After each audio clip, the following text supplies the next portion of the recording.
Hey guys, welcome back to Wild Style. This is Angela. So, the other week we got a load from Home Depot and they brought several things on pallets for us. They delivered them they had a giant semi that had a forklift on the back and they just delivered them for us.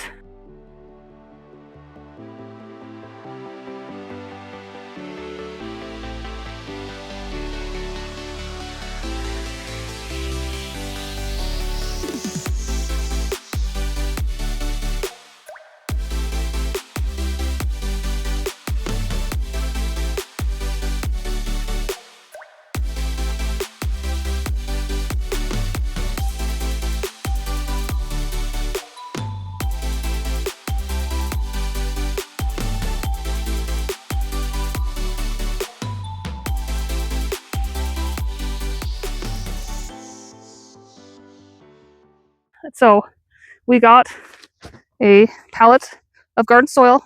I actually found a really good deal on this online, and so we're going to use that to top off our garden beds this year. We've already started using some of it as we did a few plants, and as we transplanted some of those other plants. I think when we transplanted the rhubarb, we used some of that. So we're going to use that up. We also got, as I've shown you in an earlier video, we're making 2 more garden beds this year with the cement blocks. So we counted out how many we needed to make those cement blocks, and we got those ordered in. So they delivered those. I think delivery wasn't too bad. We live about an hour from Home Depot, and it was, I think, $79 or $80. So this would have taken us probably 3 trips if we had used our single axle trailer. And so this saved us 3 trips of going back and forth, which actually adds up in gas when you're pulling a trailer. So I think we came out ahead, just having them deliver this all in one go. So, and that was kind of nice not to have to worry about it. And then the last thing that we got is we covered it with a tarp, but it's a bunch of wood. And so these are 4x6s, and if I'm remembering right, I believe they are 8 foot in length and 10 foot in length. And then also some 2x6s. We're going to do along the front of the yard. We want to put in a fence that's similar in style to the fence along the back side of the yard. So as you can see, that it has black rails on the top and the bottom, and then the 4x6 posts going in between. We're going to change a few things. We've learned a few lessons from doing that one, so we're hoping to do this one just a little bit easier in some ways. That one we had leftover chain link that we bought off a guy, and it was hard to work with because we weren't doing an actual chain link style fence. So that worked out okay, but we're definitely going to do something different this time because it will be less work for us as we go to put that fence in. So one of the hope is that we can keep some of the antelope out because they love to just come in here and nibble on our plants, which is very detrimental to them.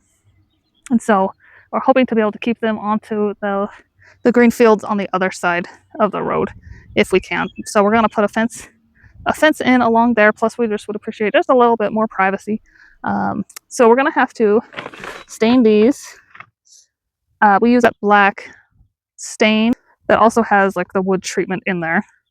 And so we will get those stained before we put them in the ground. And then we're also going to need to level off the ground along the front fence because it's hard to tell from over here, but it is pretty bumpy over there. So we need to get somebody in here with some machinery to level that off so that we can do a fence in there and have it look nice. At the moment, it's super, super bumpy. So that's the plans. We'll keep you updated on the fence and the garden beds as we go along. And hopefully as we stain these, we can bring you along for some of that. Usually we use just a paint sprayer so we can do several at once. We just lay them out in the field here and spray them and get it done fairly quickly. Hopefully we can bring you along for that. Thanks guys for watching, and we'll see you in the next one.